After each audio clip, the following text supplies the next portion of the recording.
And she's like, you could really use your nursing background to go into content writing. Like there's a huge niche there that you could touch. And so I was like, let me learn more about this. So during every single nap time, I was online learning about content writing and how, all the information on the internet, all the healthcare information on the internet, most of it is not written by healthcare professionals. And that's kind of where I learned this should change. Welcome to Nursing Beyond the Bedside. I'm Audrey, your host, and a nurse who pivoted my path several years ago. After 8 years as a critical care nurse, I was ready for change. I craved higher pay and more flexibility, but was struggling to find a clear path forward. Fast forward through positions in recruiting, customer success, and marketing, and many lessons learned along the way. Today, I run Pivot Path, a company dedicated to empowering nurses to redefine their careers.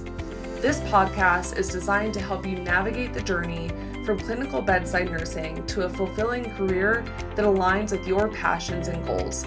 Here, you'll discover inspiring stories from nurses who've gone beyond the bedside, successfully transitioning to non-clinical roles, or redefining their nursing career. Join us as we hear their stories and share actionable strategies to help you make your own leap. Whether you're a new listener curious about what lies beyond the bedside, or a returning audience member in need of some fresh motivation, this podcast is your go-to resource for exploring new opportunities that can transform your career. Let's get started. Today we're here with Amanda Lundberg.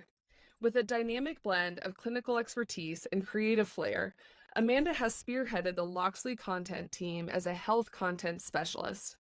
Amanda earned her BSN and has spent over a decade in various nursing roles in Washington, Alaska, Oregon, and now Colorado. Her transition into medical writing was driven by a passion to empower readers with clear, accurate health information. At Locksley Content, Amanda specializes in creating engaging, medically accurate content for a range of health and wellness brands, ensuring that every piece is not only informative, but also resonates with its audience. Her deep understanding of clinical nuances and patient care allows her to translate complex medical concepts into accessible and relatable content, making significant contributions to health literacy. Outside of work, Amanda is a mom of two, enjoys the outdoors, and is an avid builder and woodworker. Amanda, welcome to the show. Thank you so much, Audrey. I'm so happy to be here. Well, I know that you have an incredible story to share. Let's start by rewinding all the way back to your nursing career. How did you end up being a nurse? Sure. Yeah. So I was a little bit later to become a nurse, I guess, than some people. I got my first degree in cultural anthropology, and I just loved learning about other cultures and kind of that aspect. And then I realized after I graduated that doesn't really translate into a paying job of any sort unless you go on and get your PhD in it. So I kind of, worked around and thought, I love this, that I get to work with people. Maybe nursing, is a route that I should take. So I looked more into it. And I did take I guess the slower route. I got my LPN first, worked as an LPN, then went back to school, got my RN, worked as an RN, and then eventually got my BSN. So it wasn't all at once. It took me, gosh, I don't know, maybe 8 years or so to do all of it, um, but but I was in no rush, and I knew that I kind of wanted to keep going and keep going. So yeah, I first got into nursing, my LPN, 12 years ago now. Um, and I went to a great community college and learned a lot. And I got my first job up in Alaska, working as an LPN. It was just a year contract, and it was in a skilled nursing facility that had just opened. They had about 8 residents, and they all were Inuits, and they all spoke Alaskan Inuit languages, and which I don't know any of those. So it was quite the challenge. But it was amazing. I mean, I worked the night shift, and it was the most I can imagine that you just get thrown into something in a brand new facility, trying to figure out everything, alongside everybody else that's brand new here. So it was very interesting.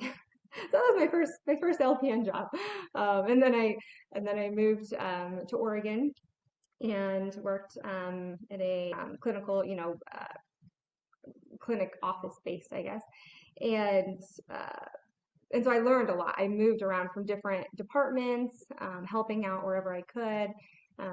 Then once I graduated from my RN, they kind of moved me into more management. And so I did a lot of kind of management. I started up a dermatology clinic with them. So I got, that other side of nursing as well, which is the business side of nursing and healthcare, which is a whole nother thing. Um, and yeah, a bunch of different departments there. Then moved to Washington State and worked in urgent care, and that was during COVID, which was a whole nother thing. Doing triage during COVID. Yeah. Um, that I mean, no one could prepare you for that. You just kind of have to like every 10 minutes we get an email of like the newest thing, what we're supposed to say now, or what's a new symptom, or what it was Right. that was hard. But anyways, Yeah. that's kind of my it's kind of my journey of how I started nursing, and then how I the many different jobs I took, um, and how I kind of got here. It sounds like landing in that skilled nursing facility in Alaska was actually kind of a perfect bridge from your anthropology studies. Yes, it very much was. It was perfect. I was like, oh, I could kind of use those 4 years of education that I had. That I was like, why do I have this? But it was perfect. But yeah, that's so cool. Definitely a unique experience. And so, at what point in your career did you start thinking about doing anything other than nursing? It wasn't like a dream that I wanted to own a business someday. It wasn't something I've always thought about. I loved nursing. I love it.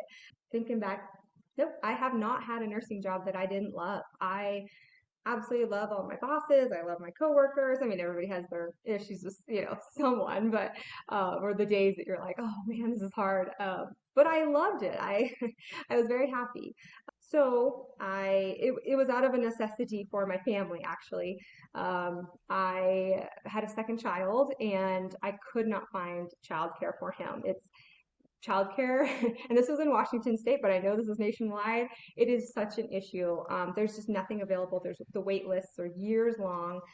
We didn't have any family in town to take care of him, and so my husband and I kind of had to make the decision that I would have to drop out of the workforce and become a stay-at-home mom. And very happy to do so. I felt very lucky to do so. We're like, we'll make it work financially. And I'll go back as soon as he can get into daycare. So I was home. My son was about, I don't know, 6 months or so, and I was, they nap a lot, these babies, and so I have a lot of time just to sit there, and I'm not working. And I'm someone who constantly I need projects, and so I started learning about business ownership and content writing. Um, and I didn't know anything about content writing. I was like, what kind of is, what is it? I had Right. to, Google a lot. And so it was actually my sister-in-law who kind of showed me what it was. She was teaching a course on content writing. She's not healthcare related at all. And she's like, you could really use your nursing background to um, to go into content writing. Like there's a huge niche there that you could touch. And so I was like, let me learn more about this. So during every single nap time, I was online learning about content writing and how all the information on the internet, all the healthcare information on the internet, most of it is not written by healthcare professionals. Mm-hmm. And that's kind of where I learned. I guess I thought this should change and Mm-hmm. I could make this change. Right. So I started learning about content writing and SEO and how Google works.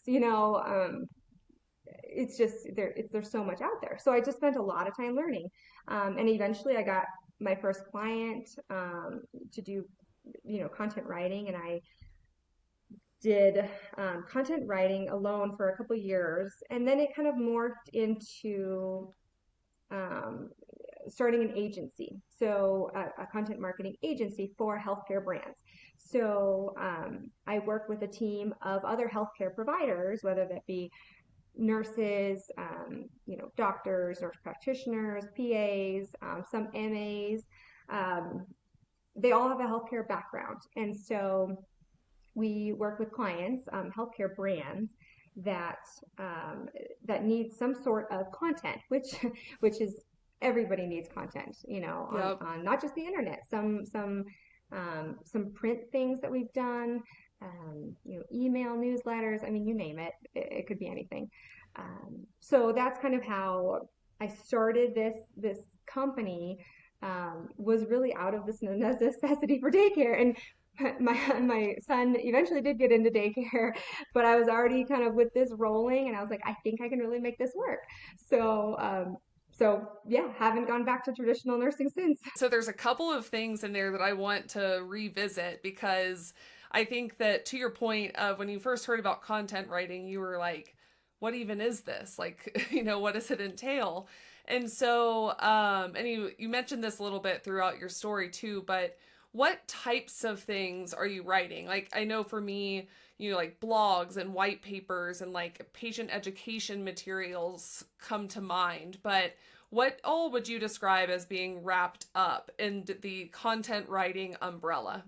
I mean, the majority I would say that we write is website pages. Um, some people call them articles, pages. Kind of depends on just on the client, whatever they call it. Um, and then blogs are kind of the second most common thing that we write.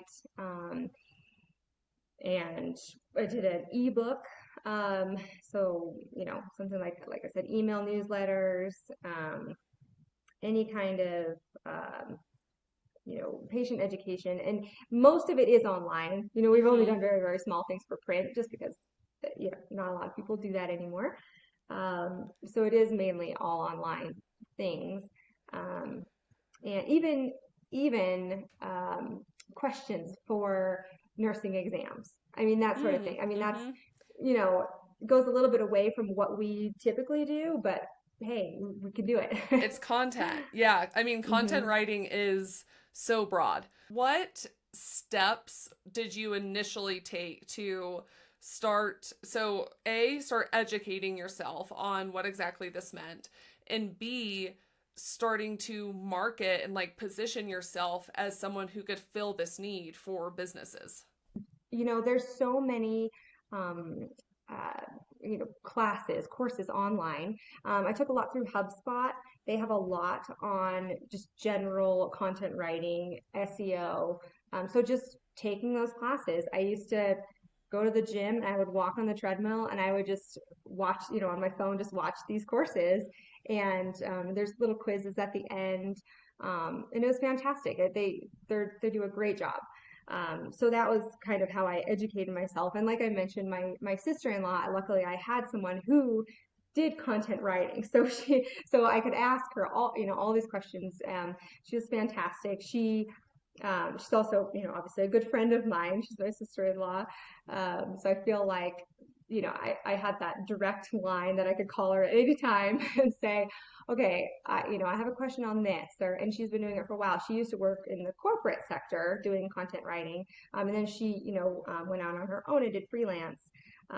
So she had a good view of she used to hire content writers, and then Mm-hmm. also she is a content writer. So getting that view, you know, from someone who I have a personal relationship with. So that was kind of the big catalyst, was that working with her and asking a million questions. I'm so grateful that she could answer them all. So she also she wrote a book, and I know I'm biased. She is my sister-in-law, but she's so positive, and she really, really wanted to help people figure out their dream. And so she taught this class on content writing. And so this book that she wrote was about finding your dreams and how to get clear on what you want, overcome self-doubt, and bring your dreams to life. And I read it, and it was the most kind of enlightening book that you can read, and positive too. I have it here, so if you Yeah, let's see it. it's her, Jessica Johnson. It was fantastic, but it really kind of, each chapter was like, okay, step one, like, what is your dream? And mine was like I was like, I don't really have a dream right now. I don't, my dream was working. I love being a nurse. But it's like, well, how can I pivot that to make it into something that can help support my family, that I enjoy doing. I mean, that was a major one. Like I had to find something that I really, really enjoyed doing. Otherwise, it's just kind of work. Yeah, I mean, identifying like what is important to you, a priority in your life at the time, and what things you value that make you feel fulfilled on the day to day, I think are all really important things to evaluate in any career pivot. Probably most important, like life changes, generally speaking. But yeah, I mean, if you take the time to really self reflect and evaluate those things, it's going to make your path forward feel a bit more clear. Exactly. And even as my company has evolved, I have realized that, my expertise is actually in running my agency rather than the writing itself. Hmm. I've learned that I have that skill set, and it probably is from being a manager in healthcare, and Right. I enjoy it. I enjoy the discussions with clients and all that, but so finding that out within yourself too, and making those changes, it's okay to make those changes throughout, to say like, okay, um, I had this vision that I was going to be just do content writing, and it's like, well, after a little while, I'm like, well, you know, maybe I could bring on some writers that are amazing writers. They're better than me. They've been writing a lot longer than me, but they need some help directing the business side of things. And I'm like, oh, well, I'm great at that. And we have just, recently, I don't know, in the last year or so, even taken on, kind of a different one, doing medical reviews for articles and website pages. And so that's a whole nother kind of avenue. And so just allowing yourself to be fluid in those changes, and keeping it fresh too, that's something that I really enjoy, because it's Absolutely. constantly changing. Like I said, I always have to be doing something, so like a new project. And so for that to evolve over the course of just even 3 years, it's fun. It keeps it going. Definitely. It's a whole growth process. It's a journey. So it's really cool to see how kind of you've gone from, anthropology major to LPN to RN to content writer, and now managing your own business is amazing. And so how did you take that first step from learning about content writing to doing? How did you land that first client?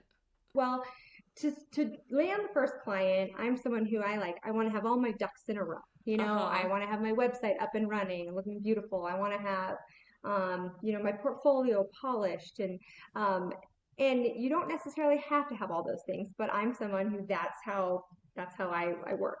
So I did all that stuff, which is really fun. Getting an LLC and all that background stuff of starting a business.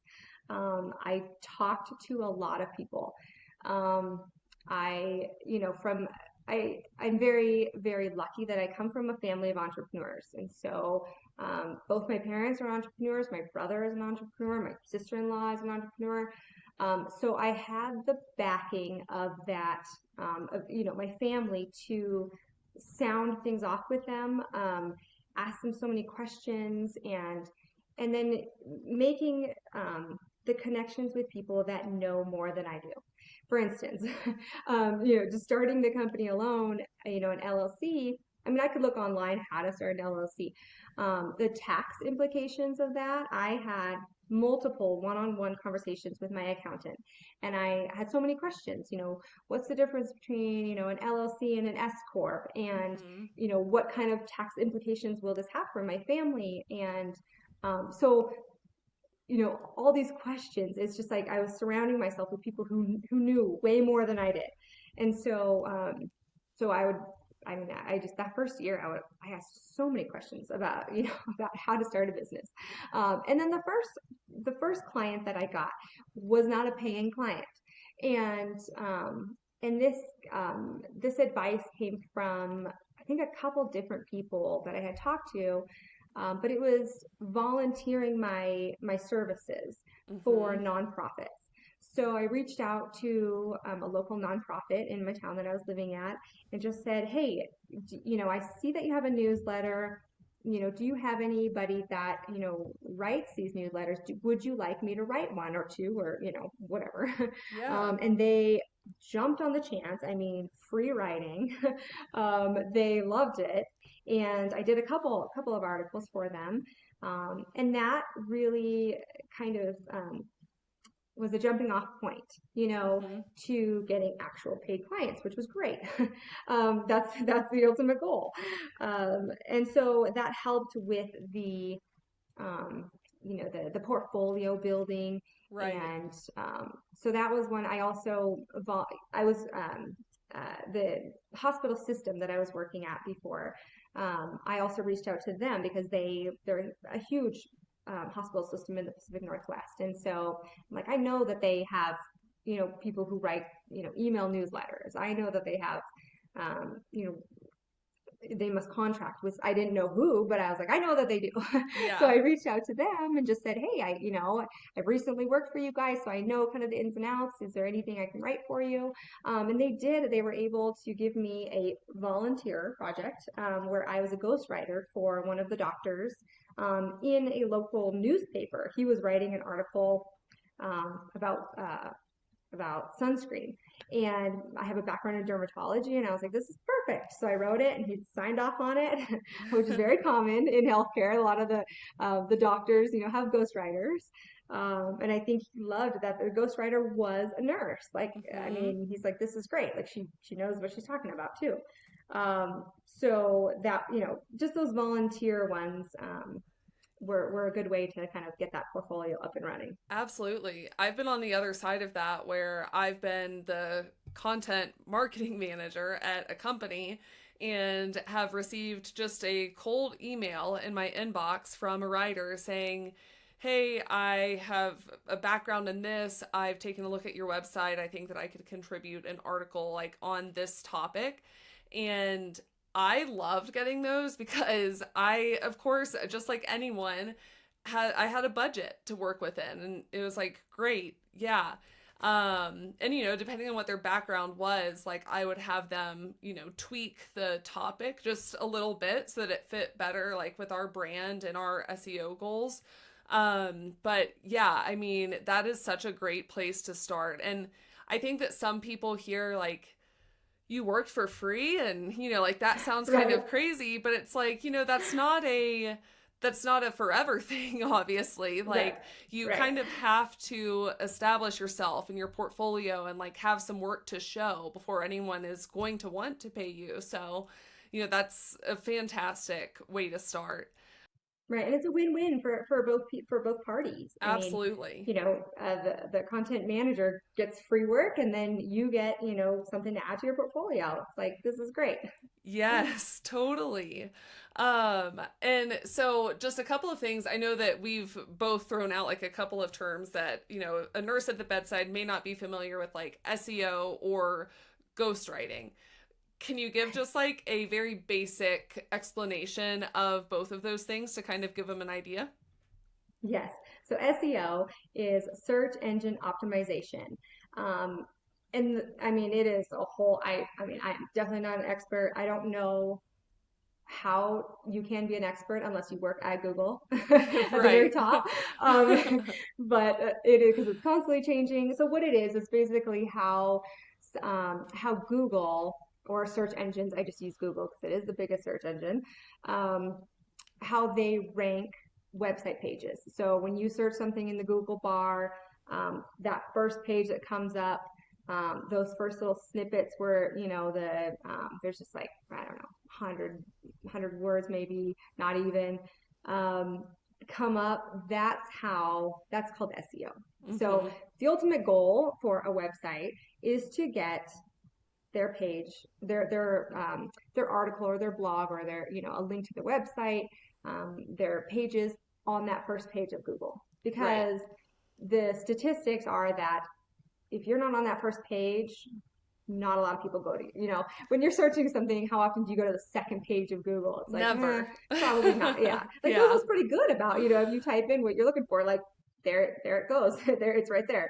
So that is, it's a whole thing in itself, but that is what the ultimate goal is. And it's using things like, keywords and using the right headers. And this is, getting into the nitty gritty, and I know you know all about this, but it is, there's so much more to it. And a lot of brands have their own SEO experts, Mm-hmm. which is helpful because then they tell you, hey, we need it to say this word so many times, or just topics like this. Um, Totally. and then ghostwriting is when someone writes as a ghost to someone. I don't know why it's called ghostwriting, but it's someone writes something, but another person, I guess, uh, not authors it, but has their byline in it, I guess, Right. which byline is the author of it. And so just a lot in healthcare is using ghostwriters. So you may see an article online that is from, usually a medical doctor. Um, they're busy. A lot of the times they don't write these articles. They're busy helping patients. So they use people like us to write these, and then they always, have to sign off on it. Obviously, if it's their name on it, so they Right. should be signing off on it. Right. But yeah, that's ghostwriting. I know a lot of people use it for novels too, but Yeah, no, those are just two kind of interesting things about writing. And now that you have kind of grown your own business and you're running more of this agency model, tell us about just like the realities of this new career. Like, what do you love about your work, your life, your work-life balance? What are some of the trade-offs? How does it compare to, being a nurse and shift work and clocking in and out? it's fantastic. I mean, there are so many things that I'll start with. I'm an open book. Owning a business and starting your business, it is difficult. And the people who say it's not, I don't know, they're lying. It is difficult. I was lucky enough to have, the great backing of a supportive husband, um, to leave a great job that I loved and that was very stable. Um, they were happy with me. I had great benefits. That was a big one with two young kids. The health benefits, leaving those, I mean, I was like, I think, in time I could probably make up my income, but you know, um, being self-employed and those health benefits, that's major. And so I was lucky enough that my husband works in healthcare as well, and so I was able to get health benefits through him, through his company. And so it's those little things that, if you were on your own, you have to think about, health insurance. It's very expensive if you're self-employed. So it's a lot of running numbers and seeing, and betting on yourself that you can succeed. And surrounding yourself with people who have done this before.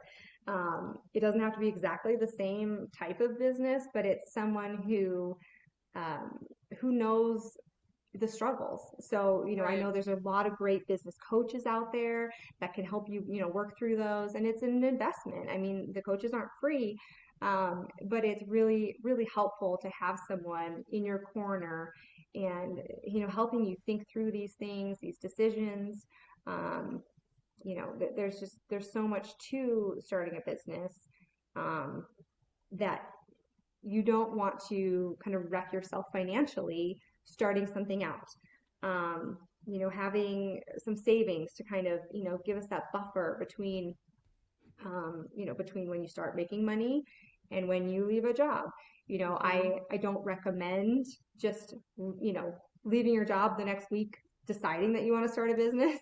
Mine was a little bit kind of forced. And so we had already figured out our financial goals and that I was going to stay home. So we had figured out, all our bills and everything. And that's something that a lot of maybe business owners don't talk about, that those beginning days of like, yeah, it's going to be a little bit hard in the beginning. Mm-hmm. You might feel a little stretched in the beginning, but the good thing about content writing is that all you really need is internet and a good computer, and you Right. can do it. It's Right. not, not starting a restaurant or something with this huge overhead. So it's pretty simple and minimal in the financial output that you need to start. Right. I do like that with content writing too. You could like freelance as you're still working as a nurse and start making money, start getting some experience writing, and then make more of that full commitment to like your own business around it after, once you've Yes, like kind of built up a absolutely. little bit of experience and maybe put a little Yes, money in the bank from it. right. Know that you're going to be okay, and then you can make that transition. Yes. That's like the best way to do it is because, you know, um, any free time you have on the weekends, you could be working, after your kids go to bed at night, or, your day off if you're working 410s or 312s, like that day Right. off, use it as a day, um, to work on your writing. It's totally possible, and it's very much recommended not to just quit your job cold turkey and say, okay, now I'm going to start this business. Right. So yes, yeah, doing that like soft transition. Mm-hmm. Totally. And how do you balance work and family now? Yeah, so my kids do go to daycare 3 days a week. One's 3 days a week, and one's in pre-K, so just every day. But um, so I would work 3 days a week. Those were my son's in daycare. I work Monday, Wednesday, Friday. I can still get back to emails and stuff on Tuesdays and Thursdays, but that was like my time with my son. Um, and so yeah, I would just work, the straight, like that's what I do, all day long. It's my job. Mm-hmm. Um, but then this summer has been a huge eye opener for me because my daughter is out of school for the summer, which is the first time she's not been in a daycare. So she's home with me at all times. So figuring out kind of when to work. But this is the beauty of this freelancing job, is that I I can choose when I want to work, and I can choose if I want to take on more clients right now or not. So Right. this summer I've said, you know what, I'm kind of scaling back a little bit, just so I can spend time, with my kids, and I'll get back into it in the fall. So right now during the summer, it's like I spend time after the kids go to bed. I have a wonderful support system of my husband. I'm like, hey, I got to work tonight. He's like, okay, I'll do dinner time, bedtime, put the kids to bed. And that's, a good 2 hour chunk of time in the evening. And then I'll Right. work until I'm tired. So finding time throughout the day to work. Weekends, I do work some weekends. So, there's some give and take there. Um, but it allows me to spend time with my kids all week, go to the pool, take them to the park, Right. and then the weekends, it's like, okay, well, then dad's home, go to the park with him, and he'll take you to the pool, and I can sit here and work. Yeah. So it's the most flexible thing. Just as a parent, I absolutely am in love with the way that my life has turned out now. I am so happy with the flexibility that I have. And Mm-hmm. And, one thing is that, um, the financial aspect of that too. Some months are great, and then some months are not so great. Um, like I said, I scaled back this summer because of it, and that's, obviously that takes that financial toll. So you really have to be in line with your finances and know, hey, some months are not going to be that great, and Mm-hmm. that's the realization of owning a business, um, especially. I don't know. I think with content marketing, you would know better, because of your past.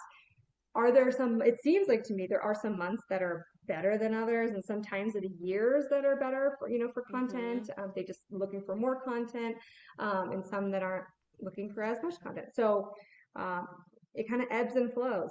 Yeah, and it depends on like your client, if they have a push to execute on a big project and that project is wrapped up in a bunch of content needs, then they probably have like the budget to throw at it to get that deliverable across the finish line. And then, there's other months where it's like, well, sorry guys, budget is really tight this month, so we need to really like cut back where we can. So, and that's even, you could be with the same client consistently, and just based on their needs and budget your work will ebb and flow. And then there's also on top of that, from your perspective, it's like, well, how many clients are you taking, how much time are you putting into it? But that flexibility in your day to day is so incredible, and that's something that I've learned through having my own businesses as well, is and even just working remote. And I say that knowing that not every company is created equal when it comes to the flexibility of working remote. However, in a lot of cases, your day to day really opens up, especially when you look at that compared to when you go to the hospital, you clock in and you do not leave that building for 12 and a half hours. So, that's a lot different from being at home and saying, okay, like I'm going to run the kids to school in between these meetings, or I need to go to a doctor's appointment or whatever, and then I'll come back and like be back at my computer. So that flexibility just in the day to day, I think is just, it's game changing. Oh, exactly. Yeah, you hit it nail on the head. I mean, it is. I mean, I scheduled this chat when my daughter is at camp right now, and I'm like, hey, that's the time I've got.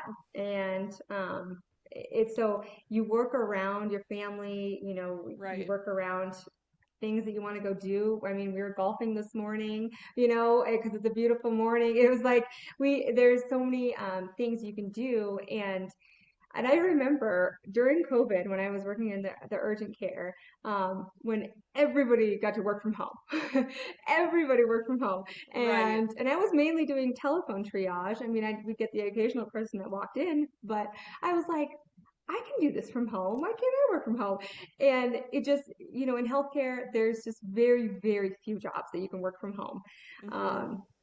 Because you need that patient interaction for the most part, Right. especially in like a hospital setting. Um, and so I just remember feeling so jealous because my friends were working from home, but it was also brand new to some of these companies that they worked for, and they probably couldn't figure it out in the time span that they needed to. They're like, just go home, and work. Right. And so they're at Home Depot, during the day. Right. And I'm like, I'm in this like kind of cubicle here. And I'm like, I wish I could work from home. But I never knew that that was an option, Right. using my nursing license. So I mean, it has opened up so many doors for me. Um, and because I have young kids, it has opened those doors for me to be available to the school, to volunteer at the school, to help out with things, to pick up your kid at 3:30 in the afternoon. It's like, well, normally I'd be working. Like, of course I would be. And so having that flexibility um, just to, be with them and spend time with them, I never once taken it for granted. And so tell me a little bit more about how you feel like your nursing experience and your nursing knowledge contributes to the value that you're able to add to your customers. Yeah, it's amazing to see, um, the articles that are not written by healthcare professionals, there are great writers out there. I mean, of course there are. They're wonderful. But I think that my experience mainly with the portion of nursing that is patient teaching, um, working in a clinic and worked in internal medicine for some time, and a lot of those are older, patients, and you had to spend a lot of time educating them on medications and even just kind of navigating the healthcare system, because they have these complicated diseases, and they had to go to one doctor and then get a test done here and then go to this doctor and get lab work done over here and make sure it's sent to both doctors. It is so it's confusing for me as a younger person, I guess, millennial or something. I cannot imagine being in my 80s and not feeling comfortable with technology and Right. trying to figure that all out. They're waiting on the phones for a long time in a lot of these health systems. And so that part of nursing for me, that patient education, that helping these patients figure out what they should be doing, um, that was, I think, the biggest part that helps me in the writing, because Right. I can kind of translate these difficult things. And it's not just when you think about translating like what this disease is. Sometimes it's how to navigate this healthcare world that it is very confusing, um, and translate that into writing that the average Joe can read and understand. Right. Yep. I always think about when I'm writing, if if my 86-year-old grandmother were to read this, she's very, very sharp. But would she be able to comprehend it and understand Right. it, and you know, and take something away from it? And that's kind of my ultimate goal. I mean, obviously, sometimes the writing is not for elders. It's for maybe teens, and so you can change your wording a little bit, and um, I mean, I don't even know the teens what language they're using now, but just making it so much more digestible for Right. someone who's not in healthcare. So that was kind of the biggest part of nursing that I take away. Like, you can Google pretty much anything, if you wanted to learn about a disease or something, you can Google that. But it's just making sense of the information that you get um, into, into language that everybody can understand. Totally. So that's really where I think, you know, healthcare information on the internet should be written by healthcare professionals that have this experience of sitting down with a patient, explaining, their new diagnosis of diabetes, to a child and a mom, and Right. explaining, how insulin works, and, using pictures as a child, using pictures, and so those sorts of things are always in the back of my head of like, hey, what how did I, talk to this one patient about mental health resources when I was in the clinic, and they came in, and I'm like, okay, if they, they're sitting right in front of me and they could understand it, like, you just write about that. Right. That's Yes. that's kind of, in the back of my head when I'm writing, um, Yeah. just Yeah. using that experience of patient, face-to-face patient care. Yeah, I mean, that's something that nurses are really good at, is distilling information that is incredibly complex into words that anyone can understand. And if you think about when we're doing this at the bedside, oftentimes like we're not only having to like remove jargon and simplify something that is very complex, but we're having to make sure that a person who we're talking to who is likely under a lot of stress and therefore not absorbing a ton of information. Their mind is already in overdrive. Like, they are not in a place where they're going to Exactly. be able Mm-hmm. to take in anything that is above a certain level. That is a real life experience that we have every single day almost when we're working bedside. And so that is a skill that a lot of us have developed to a very high degree, that, whether it is content writing or whether it is, customer success and you're needing to really understand a problem or explain a solution, like, you're able to really understand where the person that you're speaking to or writing to, what level they are at, and meet them there with whatever you're trying to communicate. So I think that that's a skill that's really important for nurses to understand how it's applicable in so many other areas. And that's true of lots of the skills that we develop at the bedside. Like, we have so many soft skills that at least when I first was thinking about leaving nursing, I thought they were only applicable in this one clinical setting before Mm-hmm. I learned, like, oh, no, like, these things actually apply in pretty much any work setting. So, Right, right. I think that's really important. Do you have any, like, if anyone is listening today who is thinking, maybe I want to try content writing or I want to explore this path, do you have any advice for them, for initial steps they could take, or any just words of wisdom that you might provide to them if they're looking ahead at that path? Yeah, of course.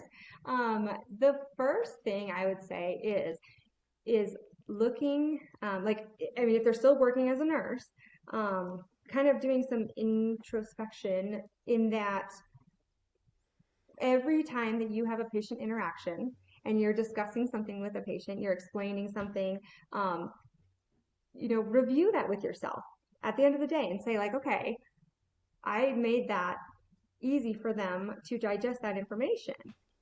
And how did I take this big concept of, I'm just using diabetes, but how did I, take this and and make it understandable to this Mm-hmm. person? And so start by noticing that you're doing it, because like you said, it's one of those skills that kind of comes second nature, when you've been nursing for a while. It's just, you're like, this is what I do. I talk to Right. patients. And so I'd say that's like the first step. Just start realizing, and then, I mean, maybe you're terrible at it. Who knows? And then maybe content writing is not for you. Um, but if you're like, yeah, like, the patients, like, I always get pulled out to, teach patients about, you know, um, I don't know, their new device that they're using or something, then you're like, hey, I might be pretty good at this, and people are kind of noticing. And so then, learning about writing can be taught. I do feel like that they can, it can be. Some people have a natural instinct for it, and natural instinct for grammar. Um, if you know how to use the right there, and there, then you're like, probably a step ahead than a lot of people. And so if you know that, you're like, okay, I can do this. Um, right? Isn't that one of the ones that I love that where people, example. Yeah. exactly, when people, use the wrong one, I'm like, oh man, come on. But some people, they're just good at grammar and they're good at writing, and so start practicing by reaching out to, I would say, if you're still working as a nurse, you have, at your disposal, you have this company that you already work for. And as long as you're on good terms with them, you could say, hey, can I write, go to, it's a big, corporation. Go to the head of the communications department and say, hey, is there anything that I can write? I'm starting. Don't tell them that, you might dip out of your job once you become successful at content writing, but just say, I'd really like to hone in on my skills. Is there anything that you have that I could write? And they probably will jump at that chance. Mm-hmm. It takes the load off, like you said, it takes the load off of them. It's for free. So start doing that in your own organization, and then look around your town for for volunteer opportunities with nonprofits, because that's a major one, because they don't have a lot of Right. of finances to hire expensive writers. And so, um, there was also like a local magazine that I wrote for, and it was a article on kind of back to school, sniffles, and they loved it. They're like, oh, this is free, this is great, because they usually have to pay writers. So Right. there's so many different opportunities if you look around your own town, and I would say start small, look around your own town. Um, that would be like the biggest first one to get some things in your portfolio. And when I say Right. portfolio, it just is examples of your work. There are so many ways to learn the hard skills and like the knowledge that you need to do something new, whether that is just Googling, whether it's taking online courses, whether it is, just seeking out other resources and people who can guide you.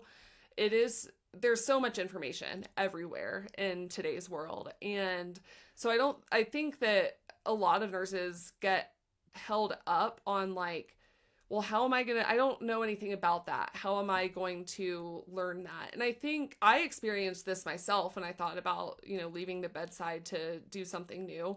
I thought I'll have to start all over. And I didn't even really define what all over meant in my head.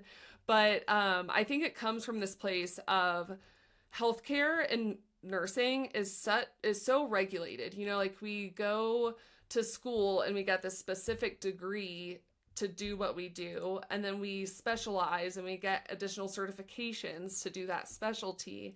And all of these are like very structured courses and classes, and we get a license and a certificate at the end of it. And I think it's important for nurses to realize it's not like that in a lot of other industries. A lot of other industries, as long as you can show that you can do the work, you're golden. So it's just right. getting yourself there. And, there's tons of opportunities and resources out there for you to find that, basic education. Like you said, there's things that you kind of do without even thinking about it, but they're so helpful in different areas that can make money.